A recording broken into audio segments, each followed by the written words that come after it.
Wait, you okay, man? You look like someone took a shit. Hi guys, this is James from CVG, and I'm joined by Dan, the producer on Sleeping Dogs. Hey everyone. And we are here looking at another Sleeping Dogs mission. So where are we now in the story then, Dan? This is a few missions in, and Wei is talking to his childhood friend Jackie, and he's now kind of gotten his foot into the triads. He's proved that he's a tough guy, but he's trying to expedite things a little bit more, get into some more of the nitty-gritty and not just some of the low-level crimes. And so he's pushing Jackie to get involved with some bigger crimes to prove themselves a bit more so he can get more connections. Taking a sticky Red Bull up my ass. It's not like that. It's a small deal. Word is there's only a few low-level London. You're looking after it. We boost that shit and give Winston a nice fat cut. He's gonna be mad impressed. No way he doesn't promote us after that. You'd have to be certain it couldn't be traced back to Winston or us. So here we are down at the docks, and it looks like there's about to be a little scuffle. Yes, Wei's put on a mask and a hat so that he's at least somewhat incognito. So they're going and they're ripping off a rival gang to get a little bit of action and money for themselves, something that Jackie, his friend, heard about.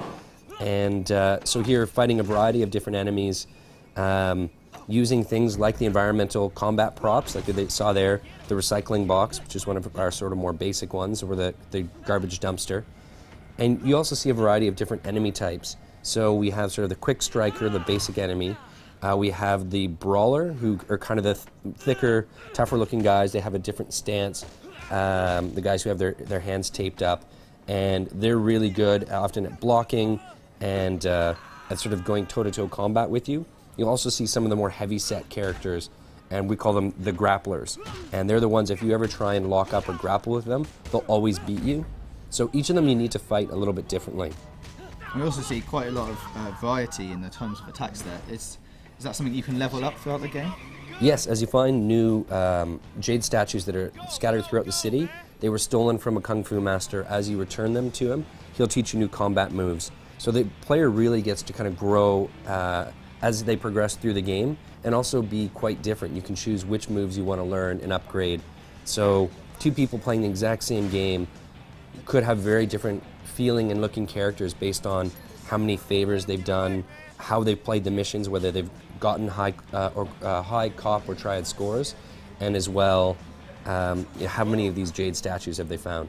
And you can also use weapons in combat, like we've seen him wielding a knife and a crowbar. Yes, and with weapons, what we tried to do is treat it a little bit more like a power-up. And I think some people, I've brought that up before in interviews, and I think they weren't quite sure what I meant by that. And it's essentially, as soon as you have a weapon, hand-to-hand combat becomes sort of secondary almost. If I can walk in a room and I have a gun and 6 bullets and 6 enemies, well, potentially 6 shots later, they're all gone. So we really wanted to make the focus of this game hand-to-hand combat. That's what we see in martial arts movies. And so most missions are about that. They'll have some shooting areas, but you run out of ammo. There's no storing. You can store a handgun, but even that, at the beginning of some missions, that gets taken away from you, right, so that we can control the pacing and allow a lot of the missions to be more hand-to-hand combat focused. Now we can see a lot of driving around the city here, and obviously it's a huge city. Does that open world environment, is that open all the time for you to just go and explore? It's open all the time. The first couple of missions, we keep you in an enclosed area just to help teach the player, or as I like to say, tutorialize them. And that allowed us to sort of, within a controlled area, teach them some of the game mechanics, and then we open it up completely, and at any point you're free to go wherever you want, explore, even go out to some of the offshore gambling dens. It's all there for you, and it's available all the time. And as we've touched on before, there is quite a lot of side missions as well that you can go and sort of find, and a lot of collectibles to find as well. Yeah, we've got over 130 different sort of side missions, from favors, jobs like boosting cars, doing debt collection. There's dates you can go on. There's what we call events, which is you walk by an area and someone's just been shoplifted, and you can choose to help out or not. So there's a wide variety, and there's mini games as well, from karaoke, cockfighting, poker, mahjong. There's a lot for the player to do and explore, and we've tried to keep a lot of those things very Hong Kong centric and Asian flavored, so that the player really feels immersed in the world. And as well as them, we've got lots of different variety in the missions. I mean, there's races in here, there's on-foot sections, and there's gunfighting as well.